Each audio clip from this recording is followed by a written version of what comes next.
রাহমাতুল লিল আলামিন ভিন্ন এক হাদিসে বলেন, তোমরা ততক্ষণ পর্যন্ত জান্নাতে প্রবেশ করতে পারবে না যতক্ষণ পর্যন্ত তোমরা ঈমানদার হবে না।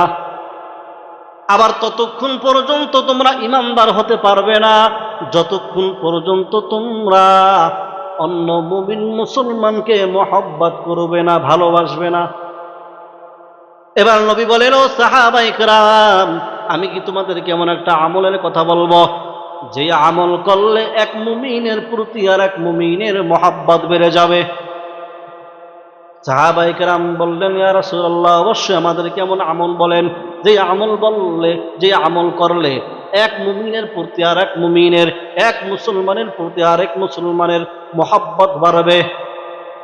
নবীজি সাল্লাল্লাহু আলাইহি ওয়াসাল্লাম বললেন, আফশুস সালামা বাইনাকুম, ও সাহাবায়ে কেরাম, তোমরা বেশি বেশি পরিমাণে সালামের প্রচলন করো। এবার কথাটা খেয়াল করুন, নবীজি এক নম্বরে বললেন, তোমরা ততক্ষণ পর্যন্ত জান্নাতে প্রবেশ করতে পারবে না। কোথায় প্রবেশ করতে পারবে না? জান্নাতে প্রবেশ করতে পারবে না কতক্ষণ? যতক্ষণ তোমরা মুমিন না হবে। কি না হবে? তাহলে জান্নাতে প্রবেশ করতে হলে কি হওয়া লাগবে? মুমিন হওয়া লাগবে। এবার নবী বলেন, মুমিন ততক্ষণ পর্যন্ত হতে পারবে না যতক্ষণ পর্যন্ত তোমরা একে অপরকে ভালোবাসবে না, মহব্বত করবে না। এটা মুমিন হওয়ার একটা বৈশিষ্ট্য, গুণ। মুমিন হওয়ার, পারফেক্ট মুসলমান হওয়ার, মুমিন হওয়ার যতগুলো গুণাবলী রয়েছে তার ভিতরে একটা হলো এক মুসলমান আর এক মুসলমানকে মহব্বত করতে হবে, ভালোবাসতে হবে। এখন এই মহব্বত আর ভালোবাসাটা বাড়বে কিভাবে?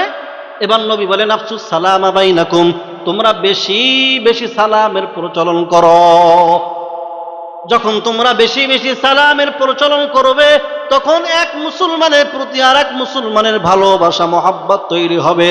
তখন তোমাদের ঈমান পরিপূর্ণ হবে, আর ঈমান পরিপূর্ণ হবে তো তুমি জান্নাতের মেহমান হয়ে যাইবা। দেখছেন নি কত সুন্দর সিস্টেম? জান্নাতে ঢুকতে হলে মুমিন হওয়া লাগবে, আবার মুমিন হইতে হলে একজন আর একজনের ক্ষতি করতে হইব। হ্যাঁ, একজন আর একজনের ক্ষতি করতে হবে না ভালোবাসতে হবে? তো যে যাকে ভালোবাসে সে কি তার ক্ষতি করবে না কল্যাণের দোয়া করবে? হ্যাঁ, সে তার জন্য কল্যাণের দোয়া করবে, কল্যাণকামী হবে। আর কল্যাণের দোয়া দেখা হলে আগে কি করো? সালাম দাও, আসসালামু আলাইকুম ওয়া রাহমাতুল্লাহ। তাহলে আমরা যদি প্রকৃতপক্ষে মুমিন হতে চাই, মুসলমান হতে চাই, জান্নাতে যেতে চাই, জান্নাতে যেতে হলে আমাদেরকে প্রকৃত ঈমানদার হতে হবে। আর ঈমানদার হতে হলে আমাদেরকে কি করতে হবে? এক মুসলমান আর এক মুসলমানকে মহব্বত করতে হবে, ভালোবাসতে হবে। আর এই মহব্বত, এই ভালোবাসাটা বাড়বে, বন্ধনটা মজবুত হবে কিসের মাধ্যমে? সালামের মাধ্যমে। তাহলে ইনশাআল্লাহ বেশি বেশি সালাম দিব তো? কথা বলে না, দিব তো? সালাম দিলে তো অনেক বড় ক্ষতি হবে নাকি? না কি হবে? নবীজি সাল্লাল্লাহু আলাইহি ওয়াসাল্লাম ভিন্ন এক হাদিসে বলেন, এক মুমিনের সাথে যখন আরেক মুমিনের দেখা হয়, দেখা হওয়ার পরে একজন আরেকজনকে সালাম দেয়। সালাম দেওয়ার পরে তারা যখন মুসাফা করে, আগে সালাম দেয়, এরপরে কি করে? মুসাফা করে। মায়ার নবী বলেন, তখন আল্লাহ তাআলা ওই দুই বান্দার তার আমলনামার গুনাহগুলো এমন ভাবে ঝরায়া দেয়। কেমন ভাবে? বলে, গাছে যদি নাড়া দেওয়া হয়, এরপরে গাছের শুকনো পাতাগুলো যেভাবে ঝরে পড়ে যায়, শুকনার মৌসুমে গাছ ধরে নাড়া দিলে গাছের পাতা থাকে নাকি পড়ে যায়?